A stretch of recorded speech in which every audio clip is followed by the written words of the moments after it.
जय श्री कृष्णा, जय श्री राम। आज आप सुनेंगे बैसाख मास कथा के 30वें अध्याय की कथा। इसके साथ ही मैं आपको बता दूं कि कल से हर रोज हमारे चैनल पर हर दिन ज्येष्ठ माह की कथाएं अपलोड की जाएंगी। आप सभी से निवेदन है, जैसे आपने बैसाख माह की कथाओं का श्रवण हमारे चैनल पर किया, वैसे ही आप हमारे ज्येष्ठ माह की कथाओं को भी जरूर सुनिएगा। चलिए भगवान विष्णु जी का ध्यान करते हुए, उनका जयकारा लगाते हुए शुरू करते हैं आगे का अध्याय। जामिनी जी कहते हैं, नारद जी और राजा इंद्रधमन पुरोहित के छोटे भाई विद्यापति के साथ पुरुषोत्तम क्षेत्र में नीलकंठ महादेव जी के पास गए और वहां पर महादेव जी की पूजा करके राजा ने श्री दुर्गा जी को प्रणाम किया। फिर सभी लोग अपना उत्तम व्रत छोड़कर अनुगामियों सहित पैदल हो गए और अपनी इंद्रियों को वश में रखते हुए नीलगिरी पर चढ़ने के लिए आगे बढ़ते चले गए। वह पर्वत नाना प्रकार के वृक्षों और लताओं से भरा हुआ था। वहां पर अलग अलग प्रकार के पक्षी कलक कलरक करते थे। बड़ी बड़ी चट्टानों के कारण उस पर्वत का किनारा ऊंचा नीचा और दुर्गम दिखाई पड़ता था। वह नीलगिरी चारों ओर से गोलाकार आकार का था। वह सभी लोग उस मार्ग से गए जहां काले अग्र वृक्ष के नीचे सब विपत्तियों और भय को हरने वाले दिव्य सिंह रूपधारी भगवान नरसिंह निवास करते हैं, जिनका दर्शन करके मनुष्य की कोटि कोटि ब्रह्म हत्याएं भी दूर हो जाती हैं। उनका मुख फैला हुआ है, दांत बड़े बड़े और भयंकर दिखाई देते हैं। कुछ पीले रंग के अयाल से उनका मुख मंडल व्याप्त है। वह 3 नेत्रों से युक्त हैं और अति भयानक दिखाई देते हैं। अपनी जांघ पर सोए हुए दैत्य के वक्ष स्थल को वज्र तुल्य कठोर नखों से विदीर्ण कर रहे हैं। मुख पर अहस की छटा है, जिसमें लपल पाती हुई लाल रंग की जीवा शोभा पाती है। उनके हाथों में शंख और चक्र सुशोभित है। मस्तक पर किरीट मुकुट है। नेत्रों से आग की चिंगारियां निकलती हैं, जिससे सारी दिशाएं संतृप्त हो जाती हैं। प्रचंड आघात के कारण भगवान के चरण कमल धरती में धंस गए हैं। उन आदि मूर्ति भगवान नरसिंह का दर्शन करके सबने उनको प्रणाम किया। राजा इंद्रधमन ने भी भगवान नरसिंह का दर्शन करके नारद जी के वचनों पर विश्वास कर लिया और कहा, हे महर्षि, मैं तो कृतार्थ हो गया। आपने तो ज्ञान की निधि है। मैं तो भगवान के दर्शन मात्र से ही सब पापों से छूट गया हूँ। हे दया सिंधु, भगवान की नीलमणि में मूर्ति किस स्थान पर विराजित है, जो दर्शन मात्र से ही मुक्ति देने वाली होती है? हे विप्र, मुझे उसी का दर्शन कराइए। तब नारद जी ने राजा इंद्रधमन को उस परम पावन स्थान का दर्शन कराया, जहाँ पर भगवान विष्णु स्वर्णमयी बालुका से आच्छादित हो गए थे। मुनि ने ले जाकर राजा से कहा, महाराज, इस 2 किलोमीटर दूर ऊंचे और 1 योजन तक फैले हुए वट वृक्ष को देखो। यह प्रलय काल में भी स्थिर रहता है और मनुष्यों को मोक्ष प्रदान करने वाला होता है। इसकी छाया में जाने से मानव पाप से मुक्त हो जाते हैं। इसकी जड़ में प्राण त्याग करने वाला मोक्ष को प्राप्त होता है। फिर जो इसकी पूजा और स्तुति करता है, उसके लिए तो कहना ही क्या है। इसके मूल भाग से पश्चिम और नरसिंह जी से उत्तर भगवान नील माधव विराजमान थे। वही तुम पर अनुग्रह करने के लिए अब 4 स्वरूपों में यहाँ पर प्रकट होंगे। जैसे श्वेत द्वीप के भीतर भगवान का अपना अलग धाम होता है, उसी प्रकार जम्बूद्वीप के अंतर्गत यह पुरुषोत्तम क्षेत्र ही भगवान का अपना धाम है। हे राजा, जो मोक्ष का अधिकारी है वह इसकी महिमा को समझ पाता है। अन्य पुरुषों के, विशेषतः पाप कर्मियों के लिए यह विश्वास की भूमि नहीं है। भगवान जगन्नाथ का अंतर्धान हो जाना या छिप जाना किसी विशेष कारण से ही होता है, परंतु वह साधु पुरुषों पर अनुग्रह करने के लिए प्रत्येक युग में प्रकट अवश्य ही होते हैं। हे राजन, भगवान मत्स्य कच्छप आदि अनेक अवतारों के द्वारा जब अवतार का उद्देश्य पूरा कर देते हैं, तब कारण की निवृत्ति हो जाने से वे अंतर्ध्यान हो जाते हैं। परंतु वह ही दया सागर भगवान इस पुरुषोत्तम क्षेत्र में बिना किसी कारण के नित्य निवास किया करते हैं। ऐसे श्वेत द्वीप से जाकर भगवान विष्णु अन्यत्र अवतार लेते हैं, उसी प्रकार यहाँ होते हुए भी वे द्वारिका, कांची और पुष्कर आदि में कृपा पूर्वक प्रकट हो जाते हैं। हे राजन, अनेक अनेक तीर्थ, देश क्षेत्र और मंदिरों में भगवान विराजमान रहे हैं। महात्मा जी के दिखाए हुए उस स्थान को राजा इंद्रधमन ने साष्टांग प्रणाम किया और भगवान को वहां प्रत्यक्ष स्थित मानकर इस प्रकार उनकी स्तुति की। हे देवों के देव, हे जगन्नाथ, हे शरणागत की पीड़ा को दूर करने वाले कमल नयन नारायण, मैं भव सागर में डूबा हुआ हूँ, आप मेरा उद्धार करें। हे परमेश्वर, एकमात्र आप ही दुख राशि का विध्वंस करने वाले हैं। शुद्ध मनुष्य लेश मात्र सुख की लिप्सा से शुद्र देवताओं की पूजा करते हैं। हे भगवान, आप भक्ति भाव से आराधना करने पर मनुष्यों को साक्षात मोक्ष प्रदान करने वाले हैं। अजामिल ब्राह्मण ने अपने वर्णाश्रम उचित कर्मों का परित्याग करके भला कौन सा पाप नहीं किया था, किंतु हे नाथ, वह आपके नाम का उच्चारण करने मात्र से ही मुक्त हो गया। आपके स्मरण मात्र से ही पाश हाथ में लेकर आए हुए यमदूतों ने उसे छोड़ दिया है। हे देवेश्वर, समस्त शास्त्रीय उपाय आपके दर्शन के लिए ही बताए गए हैं। आपका दर्शन हो जाने पर हृदय के सभी संशय नष्ट हो जाते हैं। उसी क्षण मनुष्य संदेह रहित हो जाता है। हे प्रभु, आप ही सबको आश्रय देने वाले हैं, मुझ दीन पर भी अनुग्रह करें। मैं आपसे केवल इतनी ही भीख मांगता हूँ कि आपकी जो मूर्ति यहाँ पर विराजमान है उसका मैं इन नेत्रों से दर्शन कर सकूं। इसके सिवा मेरा दूसरा और कोई भी प्रयोजन नहीं है। इस प्रकार हाथ जोड़े हुए राजा इंद्रधमन ने भगवान मधुसूदन की स्तुति करके पृथ्वी पर लौटकर उन्हें साष्टांग प्रणाम किया। उस समय उनके नेत्रों में अश्रु भरे थे। इसी समय आकाशवाणी हुई, जिसे राजा इंद्रधमन ने भी सुना। आकाशवाणी ने कहा, हे राजन, चिंता मत करो, मैं तुम्हें प्रत्यक्ष दर्शन अवश्य ही दूंगा। देवर्षि नारद ने ब्रह्मा जी का वचन तुमसे कहा है, उसके अनुसार कार्य करो। उस दिव्य वाणी को सुनकर राजा ने नारद जी से कहा, हे मुनि, आपने ब्रह्मा जी की आज्ञा से जो कुछ कहा था, इस आकाशवाणी ने भी उसी का अनुमोदन किया है। ब्रह्मा जी साक्षात जगन्नाथ है, इन दोनों में कुछ भी भेद नहीं।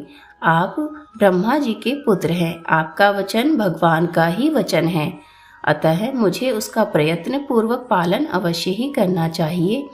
तब नारद जी ने कहा, हे राजन, चलो अब हम लोग भगवान नीलकंठ के पास चलें। वहीं पर सब राक्षसों का संहार और समस्त विघ्नों का निवारण करने वाले भगवान नरसिंह की पश्चिमाभिमुख स्थापना करो। इससे अंतर्ध्यान को प्राप्त हुए भगवान विष्णु नरसिंह जी के रूप में प्रकट होंगे और उनके समीप किया हुआ यज्ञ अतिशय फल देने वाला होगा। तुम आगे चलो और शीघ्र ही वहाँ एक मंदिर बनवाओ। मेरे स्मरण करने से विश्वकर्मा का पुत्र आकर शीघ्र ही मंदिर का निर्माण करेगा।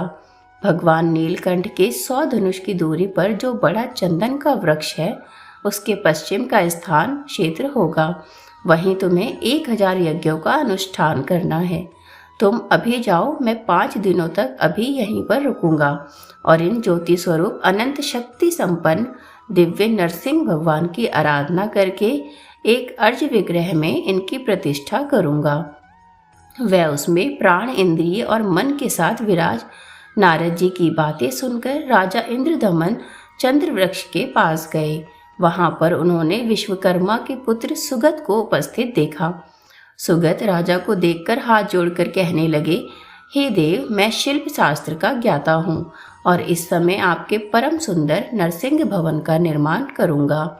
तब राजा ने कहा, तुम कोई साधारण शिल्प नहीं, विश्वकर्मा के पुत्र हो। यह नारद जी ने मुझे बताया है। अतः पकार और तोरण के साथ नरसिंह जी का सुंदर मंदिर तुम शीघ्र ही तैयार करो। उसका मुख्य द्वार पश्चिम की ओर होगा। ऐसा कहकर देव शिल्पी का विधिवत पूजन करके विधिवत सत्कार करके राजा ने उन्हें मंदिर निर्माण के कार्य में नियुक्त कर दिया और शिला संग्रह करने वाले सेवकों को बहुत सा धन देकर उस कार्य में लगा दिया। वह सुंदर मंदिर यद्यपि बहुत दिन में बनने वाला था, तथापि देव शिल्पी की महिमा से चौथे दिन ही बनकर तैयार हो गया। उसके बाद 5वें दिन सुबह नित्य कर्म के बाद प्रतिष्ठा विधि की सारी सामग्री एकत्रित करके जब राजा नारद जी के आने की प्रतीक्षा कर रहे थे, तभी शंख मृदंग ढोल गीत मंगलवार और हाथियों के घंटों के शब्द सहसा ही सुनाई देने लगे। साथ ही उच्च स्वर से जय जयकार का शब्द आकाश मंडल में गूंज गया। इतने में ही नारद जी विश्वकर्मा की बनाई हुई सुंदर नरसिंह मूर्ति को लेकर वहां आ गए। उस मूर्ति में प्राण प्रतिष्ठा हो चुकी थी। उसने दिव्य माला और वस्त्र धारण किए हुए थे। उस पर दिव्य चंदन का अनुलेख किया गया था। वह सब ओर से तेज पुंज से व्याप्त थी और सबको हर्ष प्रदान करने वाली थी। उसे देखकर राजा और उनके अनुयायी बहुत प्रसन्न हुए। सबने देवर्षि नारद जी की बहुत प्रशंसा की। फिर निकट से देखकर उसमें नरसिंह जी की आकृति पहचानी और सबने निश्चय जाना कि यह आदि मूर्ति भगवान नरसिंह जी की ही प्रतिमा है। तब प्रसन्नचित हुए राजा इंद्रधमन ने भगवान नरसिंह जी की परिक्रमा की और धरती पर अपना सर रखकर उन्हें साष्टांग प्रणाम किया। उसके बाद राजा के अनुरोध से नारद मुनि ने भूदेवी और लक्ष्मी देवी के साथ देवादिदेव भगवान नरसिंह की प्रतिमा को रत्नमयी वेदी पर शुभ मुहूर्त में स्थापित करवाया। उसके बाद वैष्णव ब्राह्मण अन्यान्य नरेशगण और बुद्धिमान नारद जी के साथ राजा इंद्रधमन ने उपनिषेदों और धर्मशास्त्रीय स्रोत के द्वारा प्रसन्नता पूर्वक भगवान की स्तुति की। राजा ने कहा, हे भगवान, आप एक अनेक स्थूल, सूक्ष्म और अति लघु शरीर धारण करते हैं। आप आकाश से परे होकर भी आकाश स्वरूप हैं। आपका रूप सदा एक रस रहता है अथवा आप अद्वितीय स्वरूप हैं। आपका आकार आकाश के समान है, सर्वव्यापी है। आप आकाश में स्थित हैं, आकाश पर आरूढ़ हैं। योग के शिव और पदम योनि ब्रह्मा आप ही के स्वरूप हैं। दिव्य नरसिंह रूप में प्रकट हुए हे परमात्मा, आपका तेज कई करोड़ों सूर्य के समान है। हे प्रभु, आप दुख रूपी समुद्र से मेरा उद्धार करें। आप नित्य समीप हैं और दूर से दूर स्थित हैं और ना दूर हैं ना ही समीप हैं, तथा बोध और बोध आपके ही स्वरूप हैं।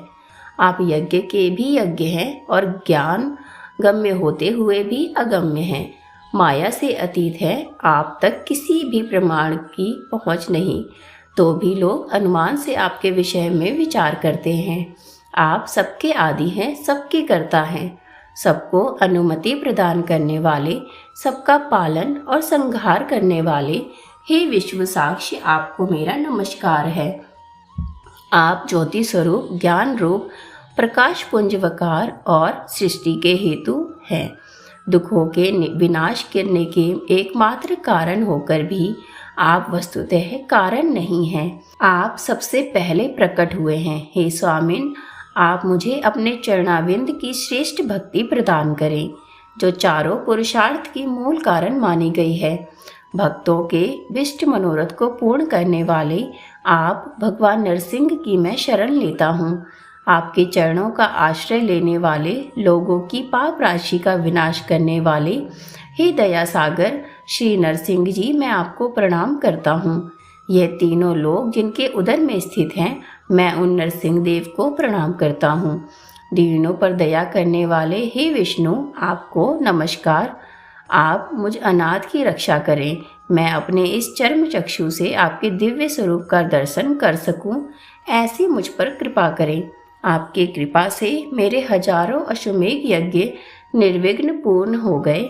मेरी करोड़ों पाप राशियां नष्ट हो गई। हे भगवान, जो मनुष्य आपकी शरण लेते हैं वे मोक्ष के भागी होते हैं। इस प्रकार दिव्य नरसिंह जी की स्तुति करके राजा इंद्रधमन ने के मन में बड़ी प्रसन्नता हुई। उन्होंने बार बार धरती पर लेटकर भगवान को दंडवत प्रणाम किया। जो लोग इस स्त्रोत से दिव्य नरसिंह जी की स्तुति करते हैं, उन्हें भगवान नरसिंह मोक्ष प्रदान करते हैं। ज्येष्ठ महीने के शुक्ल पक्ष की द्वादशी तिथि को स्वाति नक्षत्र के योग में महर्षि नारद जी ने उस क्षेत्र में दिव्य नरसिंह देव की स्थापना की। जो लोग वहां उनका दर्शन करते हैं वह हजारों अश्वमेध यज्ञ से अधिक फल प्राप्त करते हैं। जो पंचामृत, दूध, नारियल के रस अथवा सुगंधित जल से भगवान नरसिंह का अभिषेक करते हैं, खीर आदि उपचार समर्पित करके पूजा करते हैं, जवा कुसुम की माला, चंदन, धूप, दीप और तांबुल चढ़ाकर स्तुति पाठ, जय जयकार, परिक्रमा, प्रणाम और दान से श्री नरसिंह जी को संतुष्ट करते हैं, वह ब्रह्मलोक को प्राप्त होते हैं। बैसाख की चतुर्दशी को शनिवार के दिन स्वाति नक्षत्र में प्रदोष के समय भगवान नरसिंह का आदि अवतार हुआ है। उस तिथि को विधि पूर्वक नरसिंह भगवान की पूजा करके मनुष्य अपने करोड़ों जन्मों की संचित पाप राशि को भी भस्म कर डालता है। जो भगवान नरसिंह का दर्शन, इस स्पर्श, नमस्कार, भक्ति पूर्वक दंडवत और स्तुति करता है, वह सभी पापों से मुक्त हो जाता है। बोलिए भगवान विष्णु की जय हो। बैसाख माह के महात्म्य की कथा अब यहीं पर समाप्त होती है। कल से आप हमारे इस YouTube चैनल पर सुनेंगे हर दिन अपलोड होने वाली ज्येष्ठ माह के महात्म्य की कथा। आपने जैसे हमारे बैसाख माह की कथाओं का भक्ति पूर्वक सुना, वैसे ही आपसे निवेदन है कि आप ज्येष्ठ माह की कथाओं को भी अवश्य ही सुनिएगा। आज की वीडियो में बस इतना ही। बोलिए माता लक्ष्मी और भगवान विष्णु की सदा सर्वदा जय हो। वीडियो अच्छी लगी हो तो वीडियो को लाइक करें और साथ ही चैनल को सब्सक्राइब भी जरूर करें। जय श्री हरि विष्णु।